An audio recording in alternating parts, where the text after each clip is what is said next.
I want you to do something a little radical right now, like wherever you are listening to this. Yeah, just take a second. Exactly. I want you to literally unclench your jaw. Just let it go. Drop your shoulders. Most of us don't even realize we're tensing up, Right. And look, I don't care if you just finished, a grueling 12-hour shift on the hospital ward, or if you just stepped off a loud, dusty job site. Or even if you're just mentally exhausted from staring at screens all day long. Leave it at the door. It's over. You are officially entering quiet mode. So just take a deep breath. That's the baseline we need for this. It really is. And now I want you to look at the phone sitting next to you, or maybe the smartwatch on your wrist.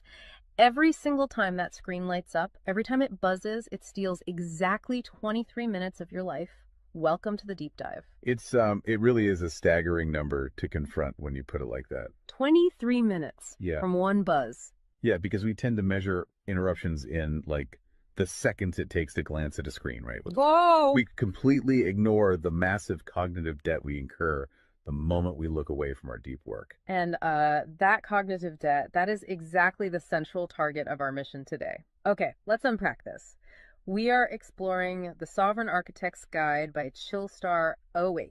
Specifically, episode 6, which is titled Deep Work Dynamo, How to Finish Your Week in 4 Hours. Right. And if you remember in our last deep dive, we talked about installing drawing those boundaries and reclaiming your personal space. But clearing the space is just step one. It actually reveals a much deeper, much more intimidating problem. Yeah, the void.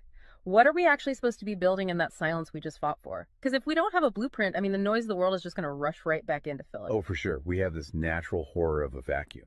The second our schedule opens up even slightly, our instinct is to pack it with activity. We just have to be doing something constantly. Exactly. We are culturally conditioned to equate motion with progress. Yeah. But Chillstar 08 introduces a really brilliant distinction here. She talks about the trap of idling. I love this concept so much. Think about a car engine, right? Mm-hmm.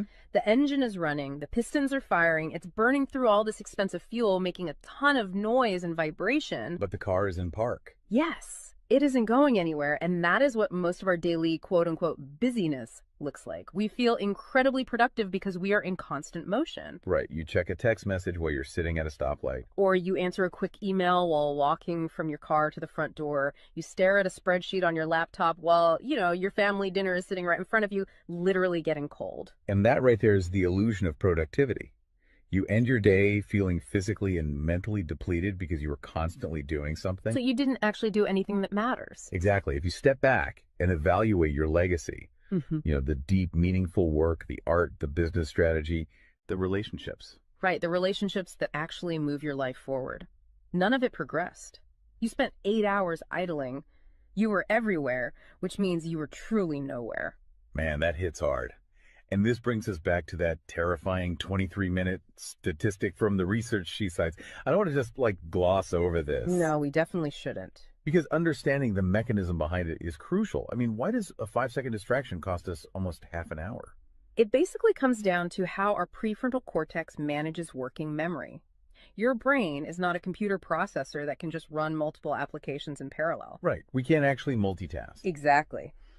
When you are doing deep work, say writing a complex proposal, your brain loads this massive fragile web of context into your working memory. Like holding all the pieces of a puzzle in your hands at once. Yes. You're holding multiple variables, ideas, tones all at once. So when your phone buzzes and you glance at a text from your partner asking about groceries, your brain is forced to execute a context switch. So it has to dump all the proposal data just to load the grocery data. It literally flushes the working memory buffer, yeah. It has to process the new rules and the emotions associated with that text message. Wow. And then when you turn back to the proposal, you cannot just pick up where you left off. Your brain has to laboriously rebuild that entire web of context from scratch. Oh, I hate that feeling. Were you just staring at the screen like, what was I even saying? Right. It has to retrieve the thread of your argument.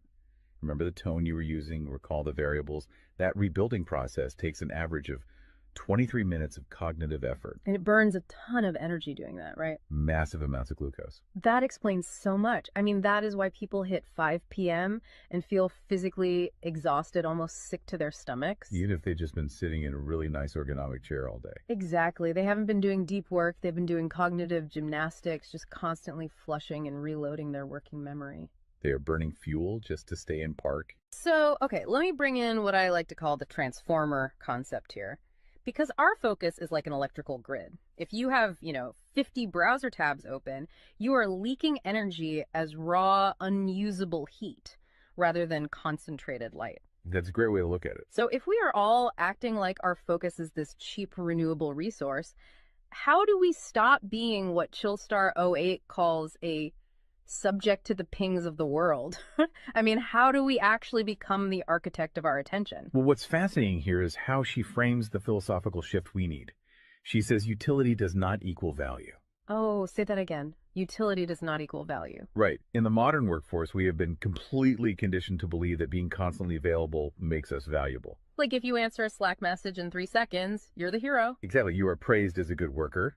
Or if you jump on a Zoom call with like 5 minutes notice, you're a team player. But that is just utility. I mean, being highly available makes you a commodity. You're like a human router just passing information back and forth. And routers are easily replaced. True sovereignty, true value comes from being impactful. You simply cannot make a deep, lasting impact if your attention is constantly fractured by the agendas of other people. Yeah, when you operate like that human router, you are spending your finite, precious Mondays executing someone else's script. You're a subject to the pings of the world. Okay, so we know the biology of why this destroys our focus, and we understand the philosophical trap of, trying to be too available, but how do we actually fix the mechanics of our workday? We have to build the deep work dynamo. Right. So think of your attention like water pressure. If you poke 50 tiny holes in a garden hose, open browser tabs, email notifications, group chats. The water just trickles at the end. Exactly. You cannot wash a car with a trickle. You're just making the driveway wet. That's true. So the Dynamo Audit she lays out, it's about putting a high pressure nozzle on that hose. It narrows the opening to create a stream powerful enough to actually blast through the dirt. And the first step in that audit is auditing the physical environment itself. She calls it analyzing your signal to noise ratio. Okay, so visualize your workspace right now. She asks you to determine if it is a sanctuary or a transit hub. Let's be honest. Most of us are operating in transit hubs. A transit hub is a place of constant arrival and departure. People walking by, announcements over the loudspeaker, just a blur of motion. Yeah, and you can't build a legacy in a train station. But we need to push past the basic phones are distracting advice, right? Because our listeners already know that. Oh, absolutely. Chillstar '08's rule is much more brutal than that. She says if the phone is even sitting on your desk, even face down, it is acting as a parasite on your cognitive grid. A parasite, just by being in the room. The research supports this entirely, by the way. The mere presence of a smartphone in your visual field, even if it is completely powered off, measurably reduces your cognitive capacity. Because your brain is having to actively expend energy to ignore it, right? Exactly. It is running a background process that just keeps saying, don't check the phone, don't check the phone.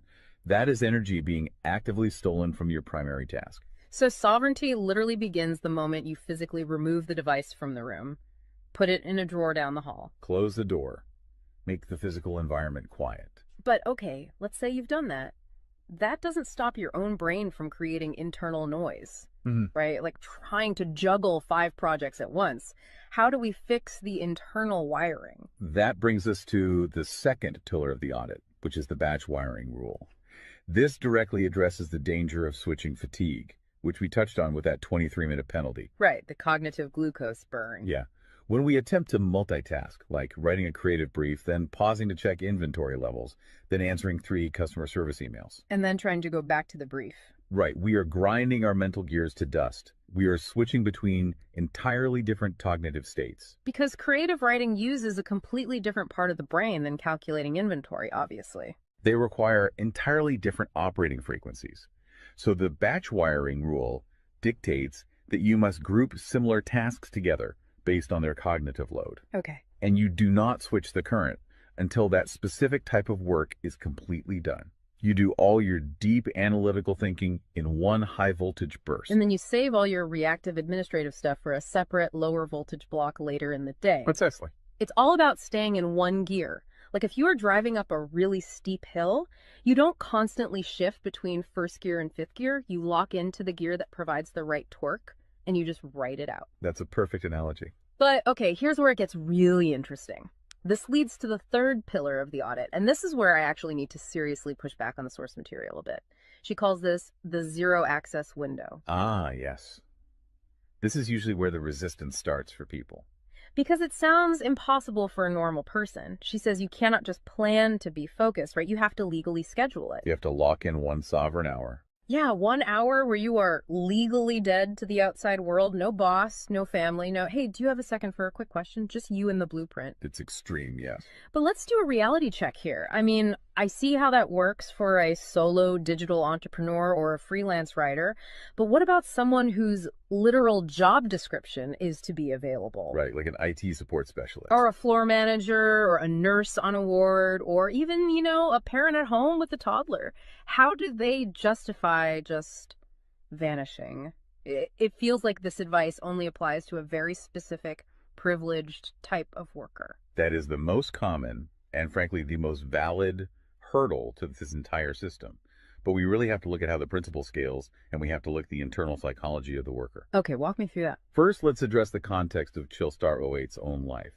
She is not some solitary monk living on a mountain. She is a wife, a mother, and a grandmother. Oh, wow. Okay. Yeah, and she runs a luxury travel agency and a digital marketing business. Her entire professional and personal life is built around communication and client management. She probably receives hundreds of legitimate demands on her attention every single day. So she is really in the thick of it. She isn't just speaking from some ivory tower. Far from it. She implements the zero access window because of those demands, not in spite of them. Now, for the IT manager or the nurse, obviously, you cannot vanish while on active duty if your role is acute response. Right. You can't ignore a burning server or a patient monitor. Exactly.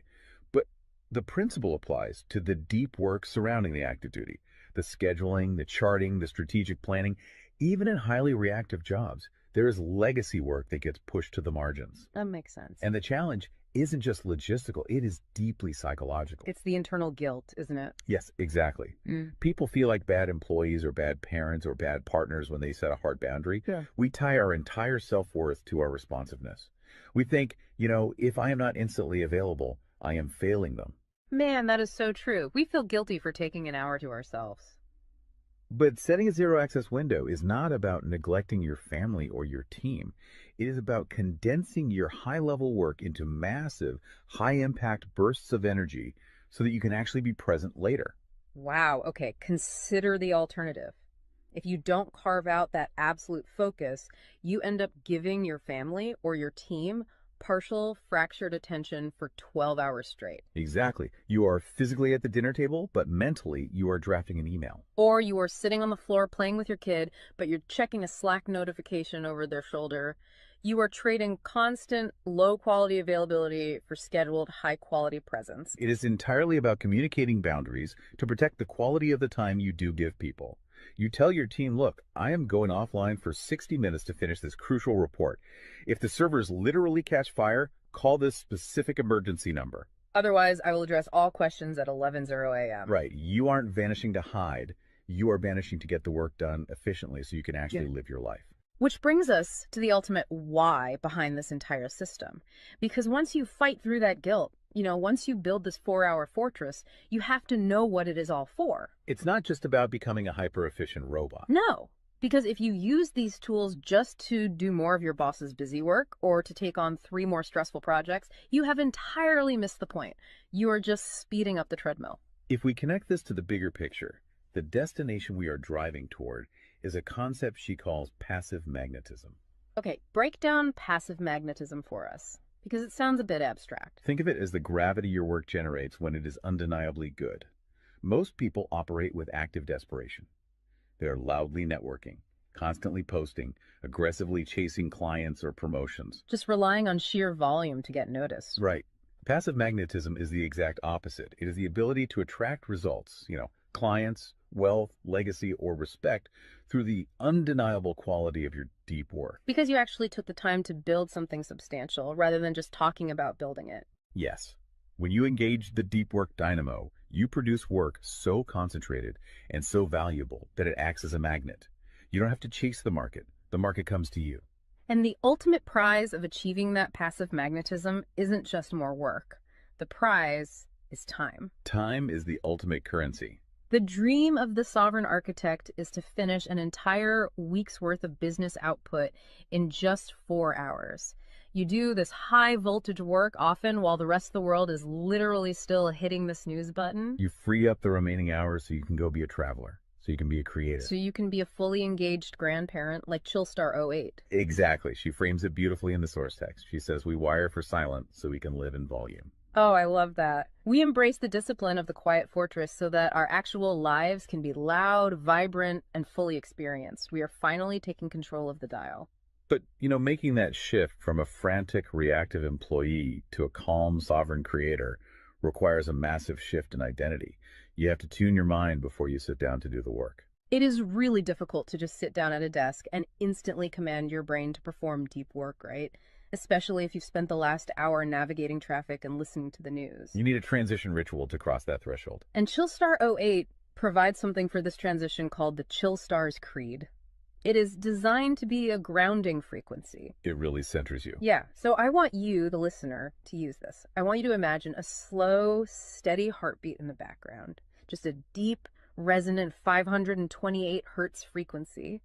Just let the frequency of these words settle into your mind before you initiate your deep work. Ready? Take it in. I am grounded in peace. I am reaching for my stars. My light is my own. I am a star and I will shine bright. I will reach for the sky. I release what was. I embrace what is becoming. Using a creed like that is just such a powerful behavioral trigger. It really shifts your state. When you speak those words, even just internally, you are consciously reminding yourself that your light, your focus, your energy is your own. It does not belong to your inbox. This does not belong to the algorithm. Right. You are releasing the frantic energy of the morning and embracing the sovereign focus of the architect. So we always want to translate this high-level theory into ground-level reality for you. We don't want you to just listen to this and go right back to idling. Definitely not. Here's your 1% install. This is your micro-win to take action on this deep dive immediately. Tomorrow morning, before the world starts demanding your attention, before you check a single news site or open your email, I want you to set a timer for exactly 60 minutes. Put your phone in another room entirely. Yes, physical distance. Do not open any extra browser tabs. Pick one legacy task, just one, and flip the switch on your very first sovereign hour. And be prepared for it to feel incredibly uncomfortable at first. Your brain will crave the dopamine hit of a notification. Oh, you will feel an almost physical itch to check your messages. But if you can sit in that silence, if you can endure that initial friction, you will watch the dynamo start to spin. You will enter that flow state, and the old blueprints of hustling and grinding will be completely burned away. And look, if you want the actual templates to automate this piece, the specific tools and step-by-step guides to build the system out completely and protect your location-independent freedom, you can join the Sovereign Fortress on the Chillstar 08 school community. All the blueprints are there waiting for you. They really are. As we wrap up this deep dive, I want to leave you with one final thought to explore on your own. We have spent this entire session talking about the mechanics of work. We've talked about condensing your week's output into just 4 hours of pure, undistracted focus. But if you actually achieve that, you're going to be faced with a beautiful, kind of terrifying question. What's that? Who are you going to become in the remaining 164 hours of your week? What if your true legacy has absolutely nothing to do with what you produce while you are busy, but entirely to do with who you are when you are finally completely silent? Wow. Unclench that jaw. Drop those shoulders. Step into the quiet. Go be great and flip the switch. We'll see you on the next deep dive.